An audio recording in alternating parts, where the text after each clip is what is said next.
Morning students, आज देख लेते हैं standard deviation which is very important in part of your syllabus. तो इसको एक रूट मीन स्क्वायर डेविएशन भी कहते हैं and this is first used by Karl Pearson in 1983। तो ये बहुत ही इम्पॉर्टेंट टॉपिक है आपके सिलेबस का। Now standard deviation and mean deviation, इन दोनों में फ़र्क क्या है? मीन डेविएशन एक तो ये है कि वो हम मीडियन से भी निकाल सकते हैं, मीन से भी निकाल सकते हैं, लेकिन स्टैंडर्ड डेविएशन को हम सिर्फ मीन से निकालेंगे, राइट। एंड मीन डेविएशन में जब हम डेविएशंस लेते हैं तो प्लस माइनस का ख्याल नहीं रखते हैं, दैट इज़ 5 एब्सोल्यूट टर्म होती है हमारे पास, लेकिन यहाँ पे हम प्लस माइनस का ख्याल रखते हैं, but then we took the square, right. तो अभी हमारे पास आ जाता है सबसे पहले इंडिविजुअल सीरीज़। तो इंडिविजुअल सीरीज़ में हम स्टैंडर्ड डेविएशन को कैसे लिखते हैं? Through sigma. तो it's equal to that is under root summation of x minus mean का होल स्क्वायर ओवर एन, या फिर हम इसको लिख सकते हैं एक्स छोटा x square that is summation over n under root. तो यहाँ पे छोटा एक्स मेरे पास है x minus mean and sigma is standard deviation. Now coefficient of standard deviation क्या आएगा? Standard deviation sigma over mean. Now assumed mean method से हम देखेंगे तो हमारे पास that is sigma is equal to under root summation of d square over n minus summation of d over n का whole square, ठीक है। जहाँ पे डी मेरे पास क्या है? एक्स माइनस ए, यानी x minus assumed mean. Now actual data से अगर हमने देखना है तो यहाँ पे summation of x square over n minus summation of x over n का स्क्वायर, अगर आप देखोगे तो mean is equal to summation of x over n ही होता है हमारे पास, ठीक है। तो अंडर रूट, तो इस तरीके से भी हम कर सकते हैं। नाउ डिस्क्रीट सीरीज में नथिंग बट एफ फ्रीक्वेंसी हमारे पास आ जाएगी, summation of f x square over n under root x is nothing but x minus mean, right. Assume mean के थ्रू देखेंगे, जहाँ पे डी स्क्वायर था वहाँ पे f d square over n summation f d over n का whole square under root, ठीक है, बीच में माइनस आएगा। D is equal to x minus ए। देखिए जहाँ पे एक्स है वहाँ पे एक्चुअल मीन ले रहे हैं हम, जहाँ पे डी है वहाँ पे हम एज्यूम्ड मीन ले रहे हैं, ठीक है। उसके बाद मेरे पास आ जाता है step deviation method. Step deviation method is nothing but जहाँ पे डी में से हम कॉमन जो होता है हमारे पास वो निकाल लेते हैं और उसको जो है निकाल के डी डैश लिख देते हैं, और जो आई हमने कॉमन फैक्टर निकाला है उसको हम बाद में मल्टीप्लाई कर देते हैं, that is step deviation method. तो कॉन्टिन्यूस सीरीज में जो है वो सेम एज डिस्क्रीट सीरीज है हमारे पास, right. Continuous series same as discrete series, और वेरिएंस हमारे पास क्या है? दैट इज सिग्मा स्क्वायर, यानी कि स्टैंडर्ड डेविएशन का अगर हम स्क्वायर कर देते हैं, इन अदर वर्ड्स जो हम अंडर रूट लेते हैं, अगर अंडर रूट नहीं लेंगे तो हमारे पास क्या बन जाएगा? वो वेरिएंस बन जाएगा, राइट। अब एक एग्जाम्पल देख लेते हैं, पहले इंडिविजुअल सीरीज़ की देखेंगे, ठीक है। फॉर एग्जाम्पल मेरे पास एक्स है 10, 20, 30, 40 एंड 50, राइट। अब इसको हम दोनों तरीके से देखेंगे, एक्चुअल मीन के थ्रू भी देख लेंगे और दूसरा जो हमारे पास आ जाता है अज्यूम्ड मीन के थ्रू भी हम देख लेंगे, ठीक है। तो अब मैं यहाँ पे इसका समीशन ले लेती हूँ। समीशन ऑफ एक्स मेरे पास क्या आ जाता है? दैट इज़ 150, और एन मेरे पास कितना है? 1 2 3 4 5। तो सिंपल अगर मेरे को मीन लेना है तो मीन मेरे पास क्या आ गया? Summation of x over n 150 over 5 3 ज़ा 15, 30 मेरे पास यहाँ पे मीन आ गया, ठीक है। तो मेरे पास x का वैल्यू जो आता है वो क्या आता है? x minus mean. तो छोटा x मेरे को लेना है x माइनस मीन के थ्रू, ठीक है। तो यहाँ पे क्या कर रहे हैं? एक्स स्क्वायर लेना है, क्योंकि यहाँ पे तो पहले x ले लेते हैं फिर एक्स स्क्वायर कर लेंगे, उसमें कोई बड़ी बात नहीं है, ठीक है जी। तो यहाँ पे सबसे पहले हम देख लेते हैं 10 minus 30 that is minus 20 minus 10 0 10 and then 20। तो इसको हमने क्या करना है? स्क्वायर करना है, x का स्क्वायर लेना है, स्क्वायर में हमारे पास आ गया 400, 100, 0, 100 एंड 400। ठीक है, ये आ गया 1000। ठीक है जी। अब हम सिंपली स्टैंडर्ड डेविएशन का फॉर्मूला लगा देते हैं, that is under root summation of x square over n हमारे पास आ जाता है। तो समीशन ऑफ एक्स स्क्वायर मेरे पास क्या बनता है 1000 ओवर 5,000/5 अंडर रूट। ठीक है, तो ये हमारे पास क्या आ गया 200 अंडर रूट 14.14 इसका हमारे पास आ गया आंसर। अब देखिए इसी सेम सम को हम लोग जो है अज्यूम्ड मीन के थ्रू भी कर सकते हैं, जैसे x 10, 20, 30, 40 एंड 50 है मेरे पास। ठीक है, क्योंकि एक्चुअल मीन मेरे पास 30 आया हुआ है तो मैं अज्यूम करके चलती हूँ, चलो 40 अज्यूम कर लिया। तो x माइनस ए मेरे पास क्या आ जाएगा अभी 10 minus 40 minus 30 minus 20 minus 10 0 and 10। ठीक है, तो ये that is equal to d. तो यहाँ पे मेरे को लेना है डी स्क्वायर, राइट। तो डी स्क्वायर मेरे पास क्या आ जाएगा, यहाँ पे एक चीज़ और भी है, स्टेप डेविएशन भी ले सकते हैं। स्टेप डेविएशन कैसे, डी डैश ले सकते हैं, d dash where x minus A over i. I मेरे पास क्या आ गया -10, सॉरी 10 नॉट -10 क्योंकि -30 था इसलिए माइनस बोला गया। तो यहाँ पे आ जाएगा -3 -2 -1 0 1। तो डी डैश स्क्वायर मेरे पास क्या आ गया 94101। देखिए ये जो हमारे पास डी डैश या डी लिया जाता है, ये इसलिए लिया जाता है ताकि कैलकुलेशंस को बहुत ज़्यादा इजी किया जा सके, राइट। अब यहाँ पे पहले देख लेते हैं डी स्क्वायर हमारे पास कितना आया है, right. Summation of d square या डी डैश स्क्वायर है यहाँ पे हमारे पास। ठीक है, तो that is 9 + 4 13 14 and 15। Summation of d dash 1 के साथ 1 कट किया तो हमारे पास ये -5 में आ रहा है। तो that is summation of d dash is equal to -5। ठीक है, अब फॉर्मूला लगा लेते हैं। ये हमारे पास लगेगा स्टैंडर्ड डेविएशन का समीशन ऑफ, जैसे अभी डी डैश है तो d dash square over n minus summation of d dash over n square into i. I जो है ये बाहर निकलेगा। अगर मेरे पास डी डैश ना होता, मैंने आई ना निकाला होता, तो फिर हम क्या कर सकते थे, फिर हम इसको डी स्क्वायर और डी मतलब लिख सकते थे, राइट। तो अभी यहाँ पे हम अपनी वैल्यूज़ पुट कर देते हैं।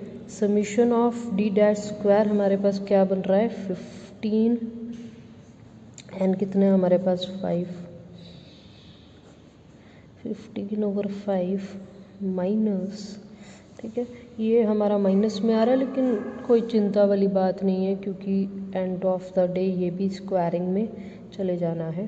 ठीक है जी, लेकिन यहाँ पे हमारे पास -5 आया है और 5 ही हमारा n है, तो उसके बाद स्क्वायरिंग है इंटू आई हमारे पास कितने 10 बन रहा है, राइट। तो यहाँ पे हमारे पास क्या आ गया 3 माइनस का 1 का स्क्वायर 1 इंटू 10। ठीक है, तो 2 का अंडर रूट इंटू 10। अब अगर मैं यहाँ के अकॉर्डिंगली 200 का अगर बनाना चाहती हूँ वो भी बना सकती हूँ। वैसे ये सॉल्व करके 14.14 ही आएगा। जैसे देखो 10 का स्क्वायर करके अंडर रूट कर दिया, ठीक है, तो इट्स नथिंग बट 200 का ही अंडर रूट है हमारे पास, विच इज़ 14.14। चाहे आप 2 का अंडर रूट लेके मल्टीप्लाई 10 कर लो, 10 का स्क्वायर करके अंडर रूट किया तो 100 अंडर रूट में आ गया, 100 इंटू 2 200 का अंडर रूट कर लिया, जैसे मर्जी कर लीजिए। माई पॉइंट इज़ कि दोनों का जो आंसर आएगा वो सेम आएगा। So this is how actual mean या फिर हम स्टेप डेविएशन से लेते हैं। ठीक है, इसे नेक्स्ट मैं आपको करवाऊंगी कंटिन्यूस सीरीज़ का, क्योंकि डिस्क्रीट सीरीज़ और कंटिन्यूस सीरीज़ का सेम है। तो कंटिन्यूस सीरीज़ का एक करते हैं सर, कंटिन्यूस सीरीज़, राइट। तो मेरे पास है एक डेली वेज ठीक है जी, that is 0 to 10, 10 to 20, 20 to 30, 30 to 40, 40 to 50।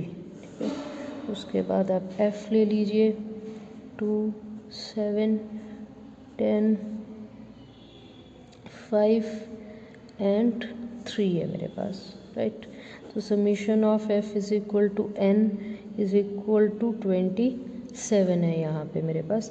अब यहाँ पे हमारे पास क्या लेना है, मिड वैल्यूज़। देखिए डिस्क्रीट सीरीज़ में क्या होता है, x और f होता है, और कॉन्टीन्यूस सीरीज़ में हमने उसी का मिड वैल्यूज़ ले लेना होता है। तो this is nothing but the same, बस इतना ही देखना है। कॉन्टीन्यूस सीरीज़ में हम मिड वैल्यूज़ लेके x बनाते हैं। 5, 15, 25, 35 एंड देन 45। तो यहाँ पे सपोज कर लेते हैं 25 को एज्यूम्ड मीन ले लेते हैं। देखिए अगर मेरे को एक्चुअल मीन में से निकालना है तो मेरे को क्या करना पड़ेगा, मीन का जो है एक वैल्यू निकालना पड़ेगा, that is summation of f x over summation of f x. ठीक है, यानी जिसको हम कह देते हैं, तो वो निकाल के हम क्या करते हैं, एक्स छोटा एक्स ले लेते हैं, एक्स माइनस मीन कर लेते हैं। तो यहाँ पे मैंने एज्यूम कर लिया, तो यहाँ पे d is equal to x minus A ले लेते हैं, राइट। तो ये मेरे पास आ गया 5 माइनस 25 जो मेरे पास बना, that is -20, 15 minus 10, 0, 10 and 20। Again d dash अपन ले सकते हैं इसमें, तो ले लेते हैं, x minus A over i, where i is equal to 10, -2, -1, 0, 1 and 2। यहाँ पे डी डैश का जो समीशन ऑफ डी डैश है मेरे पास वो 0 आ गया। अगेन ले लेते हैं डी डैश स्क्वायर, 4, 1, 0, 1, 4। ये मेरे पास summation of d dash square जो आ गया वो आ गया 10। ठीक है जी। अब यहाँ पे एक चीज़ और भी है, यहाँ पे मेरे को फ़ायदा तब होगा जब मैं एफ डी डैश लूँगी एंड उसके बाद एफ डी डैश स्क्वायर लूँगी।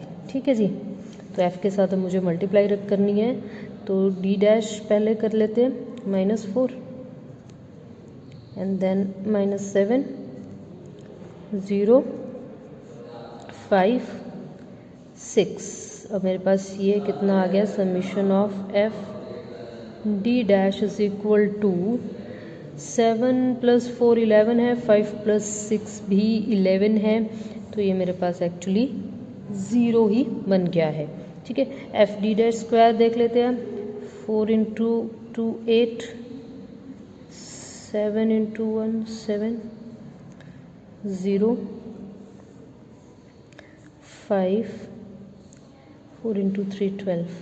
देखिए सबसे बड़ी बात जो है वो है कि हम क्यों ये इतना अज्यूम्ड करके लेके चल रहे हैं, क्योंकि हमारे पास कैलकुलेशंस बहुत इजी हो जाती हैं इससे। ठीक है, अब 7 + 8 15, 15 + 5 20, 20 + 12 32, करेक्ट। अभी सिंपली फार्मूला लगा देते हैं। फार्मूला हमारे पास क्या है, स्टैंडर्ड डेविएशन का, under root summation of f d dash square over n minus summation of f d dash over n का whole square into i. F d dash square अपने पास कितना आ जाएगा, दैट इज़ हमारे पास जो स्क्वायर वाला पे ले लेते हैं 32, एन कितना है हमारे पास 27, माइनस जो है हमारे पास क्या आएगा 0/27 का स्क्वायर इंटू आई, हमारे पास कितना है 10। ठीक है, तो इसको हमने क्या करना है, जस्ट जो है, अच्छा एक चीज़ और है, कई बार बुक्स में क्या होता है आई स्क्वायर करके फिर इसको अंडर रूट किया होता है। It's up to you, i square करके अंडर रूट कर लो, चाहे आप आई बाहर लिख लो। ठीक है, तो इसको हमने जस्ट सॉल्व करना है टू गेट द आंसर। इसको सॉल्व करके आ जाएगा 1.08 × 10 यानी कि 10.8, राइट। अब एक चीज़ और है कि अगर मेरे पास मैंने सपोज़ वेरिएंस लेना है, तो वेरिएंस में स्टैंडर्ड डेविएशन का स्क्वायर हो जाएगा, तो सीधा आप 10.8 का स्क्वायर भी ले सकते हैं या फिर इसका अंडर रूट उठा के भी इसको लिख सकते हैं। वेरिएंस जो है is equal to f d dash square over n summation minus summation of f d dash n का होल स्क्वायर इंटू आई का स्क्वायर। तो इस तरीके से भी कर सकते हो। तो ये आपका आएगा 118.51। ठीक है जी, 118.51 अगर आप इसको सारे को सॉल्व करोगे। पॉइंट इज़ कि ये सिंपली आपको क्या रिप्रेजेंट करता है, दैट इज़ कि वेरिएंस जो है it's a square of sigma, यानी कि square of standard deviation, right. और अगर यही कॉफिशिएंट ऑफ स्टैंडर्ड डेविएशन निकालना है तो आपने क्या निकालना है, सिग्मा ओवर एक्चुअल मीन। तो मीन निकालेंगे पहले आप, ठीक है। जो मीन आएगा और जो स्टैंडर्ड डेविएशन है लाइक 10.8 ओवर मीन, तो वो आ जाएगा। तो आपके पास क्या आ जाएगा, coefficient of standard deviation, right. Now देख लेते हैं कंबाइंड स्टैंडर्ड डेविएशन, जिसका फॉर्मूला है सिग्मा 1 टू n1 सिग्मा 1 का स्क्वायर एंड यहाँ पे n2 आएगा, ठीक है जी। n2 सिग्मा 2 का स्क्वायर n1 d1 का स्क्वायर n2 d2 का square over n1 plus n2 and this is under root, ठीक है। जहाँ पे d1 हमारे पास क्या है, मीन 1 माइनस कंबाइंड मीन का, ठीक है। d2 mean 2 minus that is combined mean. तो हमारे पास पहले एक एग्जाम्पल लेके चलते हैं कि कुछ एग्जाम्पल ऐसी है जहाँ पे n1 x1 मीन 1 अपने को दिया हुआ है, स्टैंडर्ड डेविएशन 1 2 भी दिया हुआ है। तो पहले उसमें क्या करेंगे, ऑफ कोर्स अगर d1 d2 निकालना है तो मेरे को कंबाइंड मीन पहले निकालना होगा। कंबाइंड मीन हमें आता है, हमने सीखा हुआ है, that is n1 mean 1 plus n2 mean 2 over n1 plus n2। तो यहाँ पे हमारे पास 100 into 50 plus 150 into 60 over 100 plus 150। तो इसको आप पूरे को सॉल्व करोगे तो यू विल गेट 56, ठीक है। तो इसके बाद हम d1 पहले निकालते हैं। d1 का मेरे पास mean 1 minus mean combined mean 1 मेरे पास क्या दिया हुआ है, 50 माइनस 56, तो यहाँ पे -6 आ गया। d2 मेरे पास मीन 2 माइनस कंबाइंड मीन, तो ये आ गया 50 नहीं है 60 है हमारे पास, 60 माइनस 56 दैट इज़ 4, ठीक है जी। नाउ सिंपली फार्मूला पुट करेंगे हम, कंबाइंड मीन का formula, right, under root n1 standard deviation 1 n2 sigma 2 square है साथ में n1 d1 का स्क्वायर n2 d2 का square over n1 plus n2। तो put the values into that. तो वैल्यूज हमारे पास क्या है, n1 मेरे पास क्या है, दैट इज़ 100 इंटू सिग्मा 1 हमारे पास क्या है, 5 5 सा 25, n2 मेरे पास क्या है 150 इंटू 6 6 सा 36, n1 मेरे पास क्या है 100। तो यहाँ पे मेरे पास d1 क्या है 6 6 सा 36 अगेन, प्लस n2 मेरे पास क्या है 150 एंड देन सिग्मा d2 मेरे पास कितना है 4 इंटू 16 ओवर n1 n2 मेरे पास कितना है, दैट इज़ 100 प्लस 150, राइट। तो अब ये हमें सारा का सारा सॉल्व करना पड़ेगा, ठीक है। तो सॉल्व करने के बाद अगर हम आंसर लेंगे तो ये आएगा 7.46, that is a combined standard deviation. So that's all about the lecture of today. Thank you very much.